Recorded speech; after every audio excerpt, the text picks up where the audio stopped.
Good morning बच्चों। आज का हमारा टॉपिक है शब्द विचार।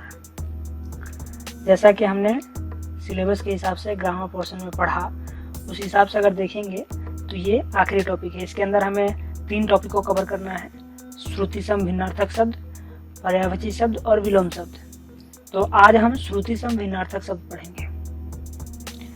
बाकी के वीडियोज में सिलेबस के बाकी पार्ट्स की चर्चा कर दी गई है और ग्रामर के जो बेसिक टॉपिक्स थे उसमें ये आखिरी टॉपिक है, जिसके अंदर हमें 3 को कवर करना है और आज हम इसमें से 1 को कवर करेंगे। बाकी के दोनों 2 अलग अलग वीडियोस में कवर की जाएगी। पर्यायवाची शब्द और विलोम शब्द के लिए 2 सेपरेट वीडियो होंगी। इसमें हम केवल श्रुति सम भिन्नार्थक शब्द की बात करेंगे। तो चलिए शुरू करते हैं। तो सबसे पहले हम जब हेडिंग को देखेंगे, टाइटल क्या है? श्रुति सम भिन्नार्थक शब्द। अब इसका अर्थ क्या होता है? श्रुति सम, श्रुति का मतलब होता है सुनना और सम का मतलब समान, इक्वल, यानी सुनने में समान। दूसरा शब्द है भिन्नार्थक। भिन्नार्थक शब्द 2 शब्दों से बना है, भिन्न जोड़ अर्थक। तो भिन्न का अर्थ होता है अलग, डिफरेंट, और अर्थक का मतलब अर्थ, मीनिंग। तो टोटल क्या हो गया? श्रुति सम यानी सुनने में समान, सुनने में एक जैसा लगे लेकिन उसके अर्थ अलग हो, इसका यही अर्थ होता है। ऐसे शब्दों को श्रुति सम भिन्नार्थक शब्द कहते हैं। यहाँ डेफिनेशन में भी यही लिखा गया है, फिर भी हम एक बार पढ़कर देखते हैं कि क्या है। ऐसे शब्द जो पढ़ने और सुनने में एक जैसे लगते हैं, जो मैंने कहा श्रुति सम का अर्थ यही है, लेकिन अर्थ की दृष्टि से भिन्न होते हैं। भिन्नार्थक का अर्थ ये हो गया। ऐसे शब्द श्रुति सम भिन्नार्थक शब्द कहलाते हैं। तो हम समझ गए कि श्रुति सम भिन्नार्थक शब्द किसे कहा जाता है? जो सुनने में या पढ़ने में एक जैसे हो लेकिन उनके अर्थ अलग हो, यानी 2 कंडीशन कंफर्म हो। सुनने में एक जैसा सुनाई देना चाहिए, ऑलमोस्ट, एकदम एग्जैक्ट हो जरूरी नहीं है, थोड़ा बहुत अंतर होगा, लेकिन सुनने में ऑलमोस्ट एक जैसा सुनाई देगा। लेकिन दोनों के अर्थ मस्ट भी, दोनों के अर्थ अलग होने चाहिए, तभी वो श्रुति सम भिन्नार्थक शब्द हो सकता है। तो इसके कुछ एग्जांपल्स हैं। मैंने यहाँ पे टोटल 12 एग्जांपल्स लिए हैं। लेने को बहुत सारे एग्जांपल ले सकता था, लेकिन ऐसा करेंगे तो वीडियो बहुत लंबा हो जाएगा, और ऐसा होगा तो फिर चीज़ें, और सारे के सारे एग्जांपल्स को यहाँ कवर करना पॉसिबल नहीं है। एक वीडियो में या हम 10 वीडियो बना ले तो भी सारे सबको कवर नहीं किया जा सकता, इसलिए यहाँ पे मैंने सिर्फ 12 लिए हैं। अगर आपको ज़रूरत पड़ेगी तो मैं और शब्द आपको प्रोवाइड करा सकता हूँ, आप हमें कमेंट बॉक्स में बता सकते हैं अगर ज़रूरत हो, या फिर एग्जाम्पल के लिए इतने काफ़ी है, मुझे जैसा लगा। तो जैसा भी हो, जो भी हो, आप आगे मुझे बता दीजिएगा, मैं उस हिसाब से कर दूंगा। फिलहाल के लिए हम इन 12 एग्जांपल्स के थ्रू समझते हैं कि श्रुति सम भिन्नार्थक शब्द कैसे होते हैं और वो कैसे एक दूसरे से अलग होते हैं अर्थ की दृष्टि से। यानी यहाँ 2 तरह से देखना है, एक तो सुनने की दृष्टि से, यानी सुनने में दोनों एक जैसे सुनाई देते हैं, और अर्थ की दृष्टि से देखेंगे तो दोनों बहुत अलग होते हैं। तो चलिए देखते हैं। पहला एग्जाम्पल है यहाँ पे घन। घन, घ और न। घन का अर्थ होता है बादल, जो क्लाउड होते हैं। और दूसरा एक शब्द है धन। ध्यान से सुनिएगा, धन। धन का मतलब होता है संपत्ति, वेल्थ। तो कई बार अभी आप सुन रहे होंगे तो भी आपको ये अंतर पता चल रहा होगा कि सुनने में ज़्यादा अंतर नहीं है, घन और धन, लेकिन दोनों के अर्थ बहुत अलग है। जब हम अर्थ को पढ़ते हैं तो आराम से समझ लेते हैं कि हाँ अच्छा दोनों अलग शब्द है, लेकिन जब हम सुन रहे होते हैं, अभी आप ध्यान दीजिए, वीडियो पे ध्यान ना देंगे और केवल सुनेंगे तो आपको सुनने में भी बहुत कम बार, बहुत ज़्यादा ध्यान देने के बाद आपको पता चलेगा कि घन और धन दोनों अलग शब्द हैं। नहीं तो अगर आप स्लाइटली सुनेंगे, आप ध्यान नहीं देंगे, तो आपको दोनों शब्द एक जैसा ही सुनाई देगा, घन धन, घन धन। तो सुनने में ऐसा एक जैसा लगता है, लेकिन अर्थ दोनों के बहुत अलग होते हैं, इसलिए हमें इन सब चीज़ों पर ध्यान देना बहुत ज़रूरी है।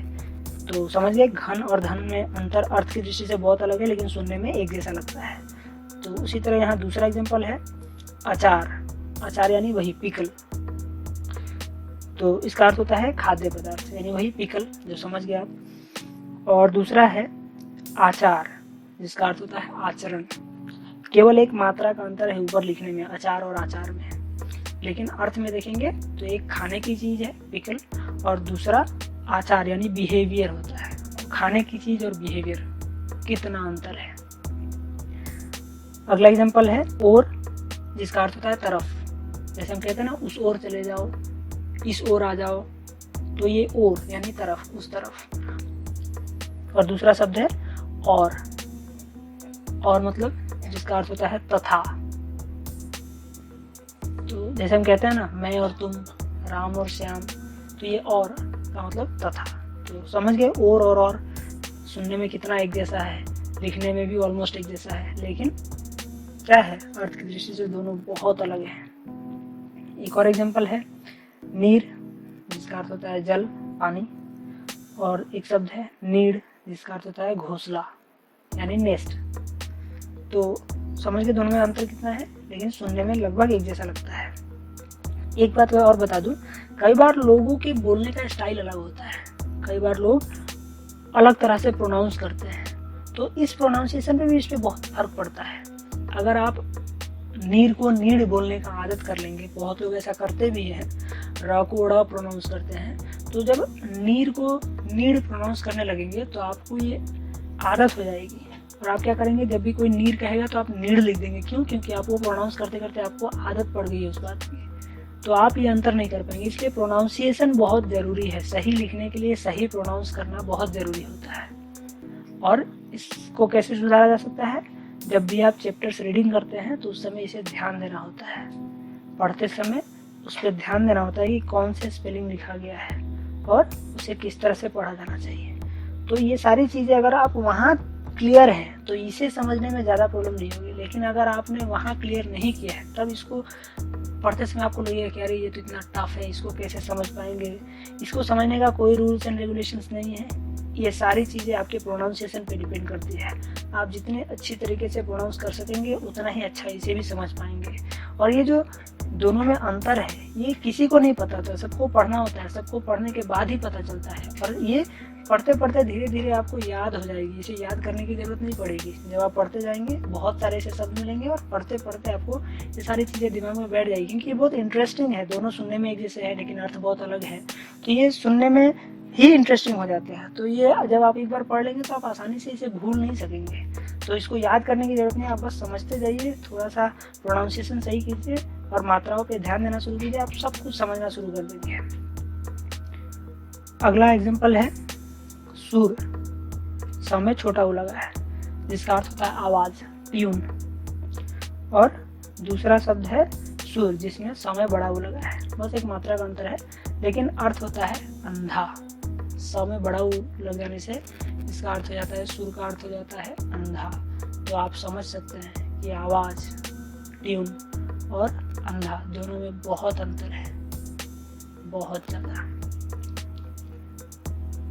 अगला एग्जांपल है कुल, यानी वंश, जनरेशन, और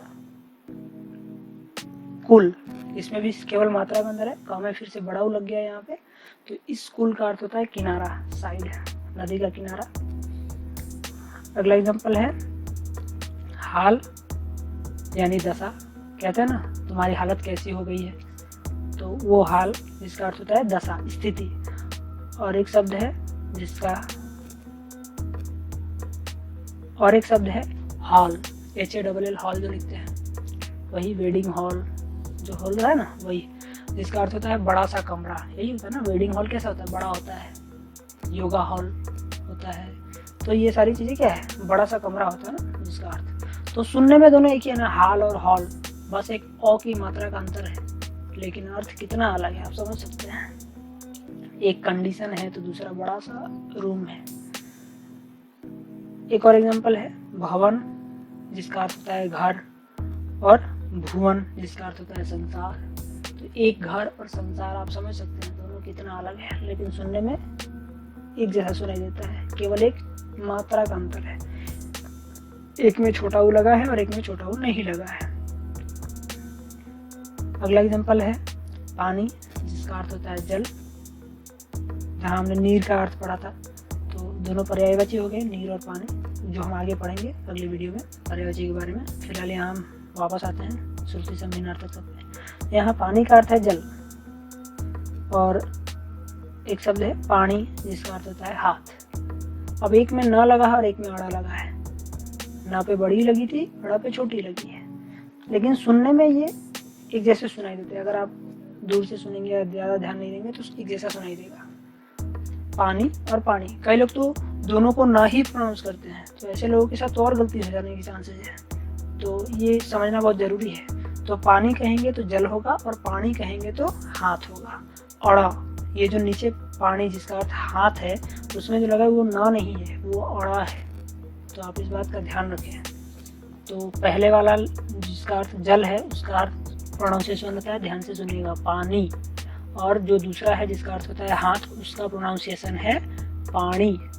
तो ये ध्यान देना है। अगला एग्जांपल है बार, यानी पुनः। कहते हैं ना कई बार, बहुत बार, तुम 2 बार इस काम को करो। तो ये बार का अर्थ होता है पुनः, यानी फिर से। और एक शब्द है वार, जिसका अर्थ होता है दिन। रविवार, सोमवार, मंगलवार ये होता है ना, तो ये दिन। तो ब और व लिखते समय हम सबको पता है कितना छोटा सा डिफरेंस है, बस एक छोटा सा चिन्ह खींचना होता है, ब और वो। अगर आप गलती से भी भूल गए तो अर्थ बहुत ज़्यादा बदल जाएगा, तो आपको ये ध्यान रखना है। अगला एग्जांपल है अवधि, हमें छोटी लगी है, जिसका अर्थ होता है समय, टाइम। और सेम शब्द है अवधि, बस इस पे बड़ी लगी है धापे, इसका अर्थ होता है भाषा। अवध जो जगह है वहाँ की भाषा अवधि बोली जाती है। तो समझ, एक मात्रा है और दूसरा सुनने में दोनों इक्वल है, कोई अंतर नहीं है सुनने में, लेकिन दोनों के अर्थ बहुत ज़्यादा अलग है। दोनों का कंपैरिजन ही नहीं है, इतना ज़्यादा अंतर है, हो ही नहीं सकता। आखिरी एग्जांपल है समान। समान का मतलब बराबर, इक्वल कहते हैं ना। आजकल पुरुष और नारी समान है, तो मुझे इक्वलिटी की बात होती है ना, तो उसी का अर्थ होता है, समान का अर्थ होता है इक्वल, बराबर। और एक शब्द है सामान, बस एक मात्रा बढ़ गया है, 100 में आ की मात्रा लग गया है, सामान। बाकी सब सेम है, सुनने में भी ज़्यादा डिफरेंस नहीं है, सामान। लेकिन इसका अर्थ क्या होता है, वस्तु, गुड्स, GOODS, गुड्स। तो समझ गए बराबर और वस्तु में कितना अंतर है। अगर आपको ये सेंटेंस कहने को कह दिया जाए कि आजकल स्त्री और पुरुष यानी मैन एंड वुमेन समान है, बराबर है, अगर आपने कह दिया समान है, तो समझ सकते हैं ना क्या होगा। आज के समय में स्त्री और पुरुष वस्तु है। तो आप एक एग्जांपल से समझ सकते हैं कितना ज़्यादा अंतर है, कितना डिफ़िकल्ट चीज़ है। अगर आप इसको सही से यूज़ नहीं करेंगे तो आपके साथ क्या क्या हो सकता है ये आप अंदाज़ा लगा सकते हैं। तो बहुत ज़रूरी है इस बात को समझना, और अच्छा हुआ कि इसको आपके सिलेबस में इंक्लूड कर दिया गया। ये पुराने वाले सिलेबस में नहीं था, ये नए वाले सिलेबस में आया है। तो आप अच्छे से इस बात को समझिए, इसे पढ़िए, और इससे जुड़े हुए आप शब्दों को ढूंढिए। किताब में मिले तो किताब पे, नहीं तो गूगल पे, और उसको पढ़िए। लेकिन एक बात मैं आपको बता दूं, गूगल पे जो लिखा गया है तो वहाँ जो एग्जांपल्स हैं वो ज़रूरी नहीं है कि हर शब्द के सही अर्थ दिए गए हों। कई जगह कुछ शब्द के अर्थ गलत भी मिले हैं मुझे। तो अगर आपको ऐसे कोई शब्द पे डाउट होता है या कुछ भी पूछना हो तो आप मुझे कमेंट बॉक्स में बता सकते हैं, मैं आपको अर्थ बता दूंगा।